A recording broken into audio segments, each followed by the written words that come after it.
बिस्मिल्लाहिर्रहमानिर्रहीम। अस्सलाम वालेकुम।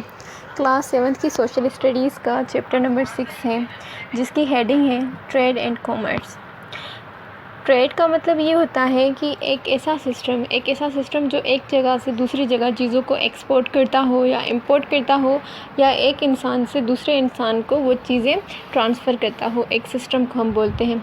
और कॉमर्स का मतलब होता है activity of buying and selling of goods, ठीक है, या प्रोडक्ट्स। ऐसी एक्टिविटी जो चीज़ों को, जो प्रोडक्ट्स होते हैं उनको ख़रीदे या भेजे, उसका मतलब होता है, भेजने का मतलब होता है कॉमर्स। ठीक है, यहाँ तक बात समझ में आ गई। ये हो गया ट्रेड एंड कॉमर्स, जो कि चैप्टर नंबर 6 की हेडिंग होती है। तो इस चैप्टर में जो ऑक्सफोर्ड की तरफ से हमें बुक दिया गया है क्लास 7th का, तो इसका जो अगला पॉइंट है वो है अ कंट्रीज़ वेल्थ, यानी एक कंट्री किस तरीके से वेल्थ करती है।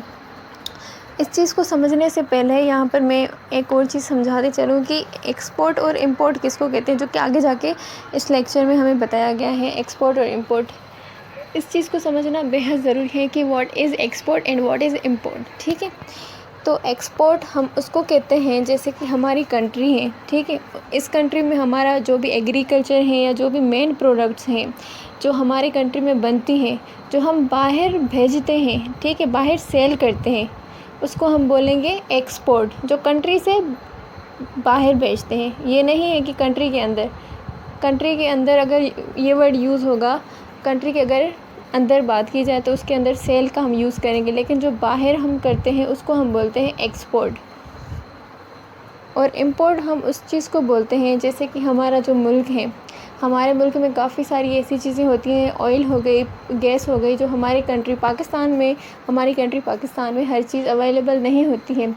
वो चीज़ें जो हमारी कंट्री में अवेलेबल नहीं होती हैं, हम बाहर दूसरे मुल्कों से उस चीज़ों को मंगवाते हैं, उसको हम बोलते हैं इंपोर्ट। ये हो गया एक्सपोर्ट और इंपोर्ट। एक्सपोर्ट का मतलब ये होता है अपनी कंट्री से बाहर देना, और इंपोर्ट का मतलब होता है दूसरी कंट्री से अपनी कंट्री में लेना। ठीक है, यहाँ तक बात समझ में आ गई। अब कंट्री वेल्थ की बात करते हैं। कंट्री की जो वेल्थ होती है, वो मेन वेल्थ उसकी जो होती है वो होती है उसके एग्रीकल्चर, उसके प्रोडक्ट्स। अगर हमारी कंट्री में हमारे एग्रीकल्चर ज़्यादा बेहतरीन होंगे, प्रोडक्ट्स ज़्यादा बनेंगे। और तीसरा सिस्टम होता है टूरिज़्म का, यानी हमारी कंट्री में जो भी घूमने की जगहें होती हैं, बाहर से लोग आएंगे, वो हमारी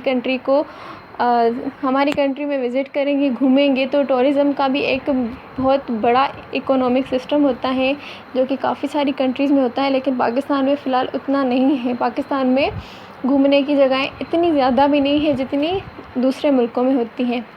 तो हमारी कंट्री का जो मेन वेल्थ है, पाकिस्तान का जो मेन वेल्थ है, वो है हमारा एग्रीकल्चर, जिसमें हमारे एग्रीकल्चर प्रोडक्ट्स हैं जो कि हमने मोस्टली जो भेजने होते हैं रशिया में और चाइना में, उससे हमें काफ़ी सारा मुनाफा होता है। वो प्रोडक्ट्स होते हैं जो पाकिस्तान के हम एक्सपोर्ट करते हैं। राइस हो गया, कॉटन है, वीट है, क्लोथ्स, फ़िश, लेदर, टॉयज़ और साल्ट और वेजिटेबल्स। ये हमारे पाकिस्तान का मेन एग्रीकल्चर है, जिसको हमने एक्सपोर्ट करना होता है पाकिस्तान से बाहर। चाइना और रशिया के अलावा भी कंट्रीज़ होती हैं जिसमें पाकिस्तान एक्सपोर्ट करता है। उनमें ईरान है, अमेरिका है, जापान है, फ्रांस है, जर्मनी है, हांगकांग है, नॉर्वे स्टेट्स हैं। ये कंट्रीज़ वो कंट्रीज़ हैं जो पाकिस्तान से इंपोर्ट करती हैं काफ़ी सारी चीज़ें। उसका एग्रीकल्चर जो मैंने पहले बताया कि जिसमें हमारी ज़राअत आ जाती हैं, राइस, कॉटन, वीट, ये सारी जो चीज़ें हैं ये इंपोर्ट करती हैं पाकिस्तान से। जो सिस्टम होता है इंपोर्ट करने का या एक्सपोर्ट करने का, तो काफ़ी सारी कंट्रीज़ में ऐसा सिस्टम होता है कि जैसे एक्सचेंज किया जाता है। हमारे प्रोडक्ट्स हम उनको एक्सपोर्ट करके वहाँ से कुछ और चीज़ें हम इंपोर्ट करेंगे। लेकिन हर कंट्री में ऐसा सिस्टम नहीं होता। वहाँ की कुछ ऐसी चीज़ें होती हैं जो हमारी कंट्री से उनको चाहिए होती हैं, लेकिन हमें उनकी कंट्री से अगर नहीं चाहिए होगी तो हम वहाँ से क्या करेंगे, हम वहाँ से पेमेंट लेते हैं। तो पेमेंट जो हम लेंगे तो हर एक कंट्री का अपनी जो है करेंसी होती है। पाकिस्तान की करेंसी डेफिनेटली रुपीज़ है। सो इस मेथड से जो है करेंसीज़ को हम रिसीव नहीं कर सकते दूसरी कंट्रीज़ से। तो होता ये है कि ज़्यादातर जो यूज़ की जाती है करेंसी वो होती है यूएस डॉलर, या यूरो। बेसिकली ज़्यादातर यूएस डॉलर ही होता है जो हम पेमेंट के तौर पे लेते हैं दूसरी कंट्रीज़ से। लेकिन पाकिस्तान का जो सिस्टम होता है वो कुछ यूँ होता है कि पाकिस्तान से इंपोर्ट कम करता है पाकिस्तान और एक्सपोर्ट ज़्यादा करता है। इस वजह से पाकिस्तान लो रेट पे होता है, पाकिस्तान इतना ज़्यादा खुशहाल नहीं है। वजह यही है कि पाकिस्तान कर्ज़ा ज़्यादा लेता है, पाकिस्तान बोरो ज़्यादा करता है, क्योंकि पाकिस्तान को ज़्यादा ज़रूरत पड़ती है बाहर की कंट्री से इंपोर्ट करने की। पाकिस्तान एक्सपोर्ट कम करता है, इंपोर्ट ज़्यादा करते हैं। ठीक है, यहाँ तक बात समझ में आ गई। अब अगला पॉइंट ये है कि हमें ये समझना है कि एक कंट्री डेवलपमेंट कैसे करती है। तो वो कंट्री जो होती है वो डेवलपमेंट इस तरीके से करती हैं कि एक जो कंट्री होगी, if a country export more than it's imports, मतलब एक कंट्री एक्सपोर्ट ज़्यादा करेगी इंपोर्ट करने से, इंपोर्ट मतलब बाहर से लेने से, तो वो कंट्री डेवलपमेंट करेगी, वो कंट्री खुशहाल हो जाएगी। उस कंट्री में क्या हो जाएगा कि उस कंट्री में ज़्यादा इनकम आ जाएगी, तो उस कंट्री का रोड्स इम्प्रूवमेंट कर जाएंगे, वहाँ की हॉस्पिटल्स, वहाँ का सोशल सर्विस, स्कूल्स, हॉस्पिटल्स, ये सारी जो चीज़ें हैं वहाँ की डेवलपमेंट हो जाएंगी।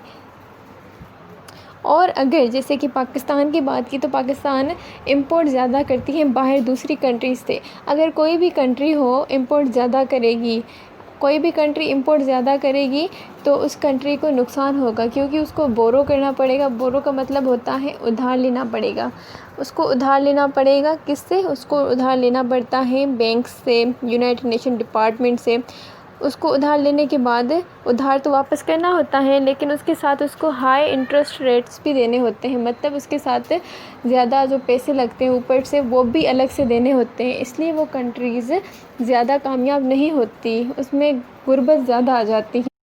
अब बात करते हैं बैलेंस ऑफ पेमेंट क्या होता है। बैलेंस ऑफ पेमेंट किसको कहते हैं? एक होता है नेगेटिव बैलेंस, एक होता है पॉजिटिव बैलेंस। तो सबसे पहले बात करते हैं पॉजिटिव बैलेंस क्या होता है। एक कंट्री जो होगी, जब वो सेल्स मोर करती है than its buy is said to have a positive balance. एक कंट्री के पास जब वो सेल ज़्यादा करती हैं ख़रीदने से, ठीक है, तो वो कंट्री कहलाती है पॉजिटिव बैलेंस। अगर एक कंट्री जो होगी it buy more than its sell from abroad, it is said to have a negative balance, मतलब कि वो बाहर से ज़्यादा ख़रीदेगी बेचने से, तो वो कहलाएगी नेगेटिव बैलेंस। ठीक है, इसी हिसाब से मैं एग्जांपल दे देती हूँ आपको एक फ़ैमिली की। जैसे कि अगर मैं बात करूँ कि आपकी जो फैमिली है उसमें कमाने वाला एक है, उसमें 5 अफराद हैं, तो उसकी जो खर्चे होंगे, एक महीने का 50,000 वो खर्चा करता होगा।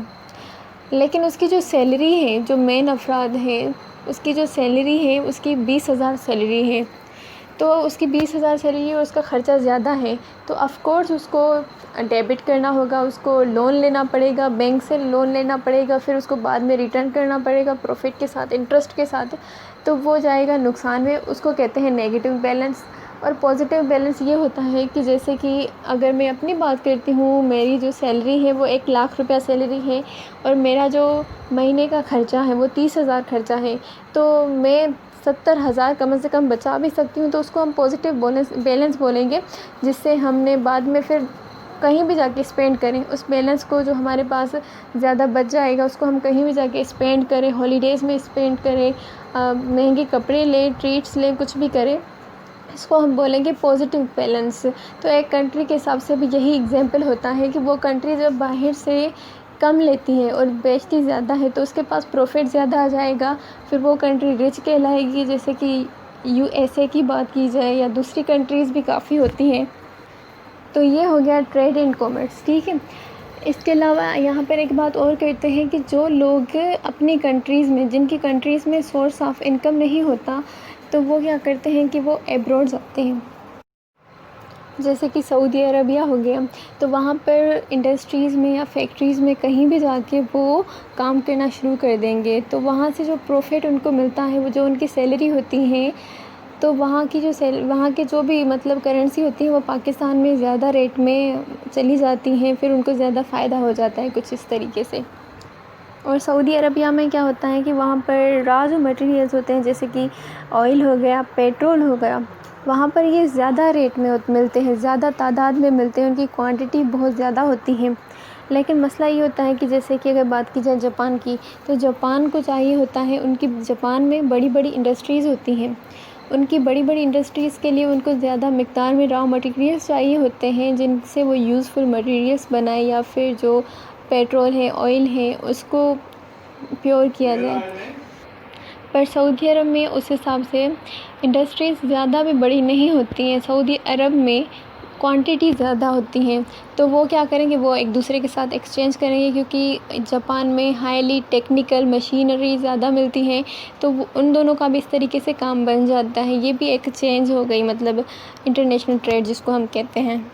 यहाँ पर ये टॉपिक आके यहाँ ख़त्म होता है, जो चैप्टर नंबर 6 का था क्लास 7 की सोशल स्टडीज़ में, जो कि ऑक्सफोर्ड की तरफ से हैं। Thank you for watching. I hope समझ में आ गया होगा। मैंने अपनी पूरी कोशिश की है कि मैं इस चैप्टर को डन कर सकूं। Thank you for watching the video.